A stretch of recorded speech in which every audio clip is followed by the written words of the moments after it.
Welcome back, Broke Bloggers. It is Ebony and I'm here on Broke Blogger today, and I hope that you guys are all having a great weekend, great week, wherever we are up to. I don't know when I'm gonna post this. That's my life, honestly. I feel like today I really wanted to sit down and share with you guys a lot of the books that I've been reading, and we're going to read a bit of a Broke Blogger book club. I'm just kidding, I wouldn't be able to take that on, that would be way too much. But if you guys do want to follow me along on my financial journey, I will leave that link down below where you will be able to see all of the books that I read, as I do post about them on there. But I feel like a financial book club might just be one too many things on my list of things I'd like to accomplish before the end of the year. However, if you are interested in keeping up to date with what I read, please let me know and I will jot some more reviews and some more book stuff onto my Instagram and blog, and I will also video about it a little bit more. But I decided that today, being the first video about this, I would kickstart it off with 4 of the books that I'm reading right now, which are sitting right here in my lap. And honestly, I think we just have to start with the Bible and the first financial book I ever read, which helped me pay off my 3.5K debt. If you guys would like a video about that, about my money journey and how I paid off 3.5K, nearly 4, then please let me know in the comments below, because I really feel like I want to sit down and share that all with you guys, and I would love if you guys would love to see it also. So let's just kickstart it off with the Bible. Now, this isn't actually mine. Mine has a lot more sticky notes in it. I lent mine to a friend to read, but my housemate also has a copy, so I just grabbed hers and decided to use it in the video that I'm filming because I don't have mine right now. But this is honestly the Bible in regards to Australian financial success, maybe? I don't even know. But this is The Barefoot Investor, and it is by Scott Pape, and it's honestly probably the easiest book I've ever read. Like, look, if you just look at it, like, it is so easy to read. Like, you can literally read it in like a night, which is pretty much what I did because I got so invested into it. Anyway, it's literally titled The Only Money Guide You'll Ever Need. And to be honest, this paid off close to 4K debt for me. And I know people who it's paid off like 20, 30, 40, 50K debt. I've read other people saying that this book has paid off their debt, sorted their lives out, bought their first house, all off the information in this book. I am about to sit back down and reread this again because I feel like I need to have a bit of a refresher. I read this in 2018, so it's now 2020. Just need to get myself back on the same page, so I am going to read this again. However, not only did that book change my life, pay off my debt, it also kickstarted an interest in financial reading for me. So I've got my 3 other books here, which I am going to share. The next book that I read was, you guys can read the title. And I picked this up based off the title because I was like, yes, this is something I want to read. So I picked up this bad boy, and yeah. The actual back also hooked me. Dear Gen X and Y, this is your handbook to financial freedom. You can see where I've tagged it. I actually am only halfway through this book. A little bit over halfway, I guess I'd say.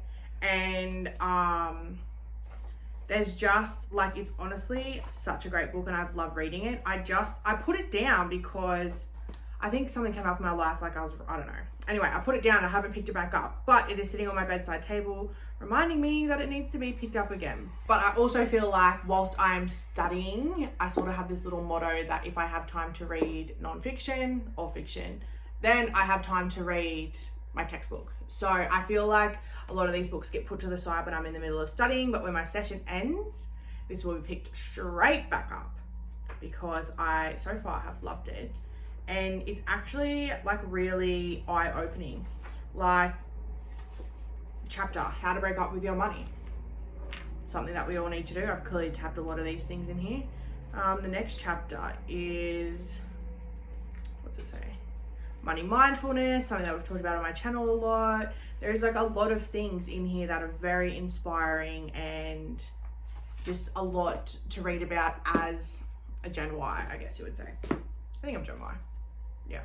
Anyway, so jumping off this, because this book F Your Finances is by Melissa Brown. So when she brought out her next book, Budgets Don't Work But This Does, I obviously had to grab it. I'm like addicted to things like this, which isn't great for my bank balance.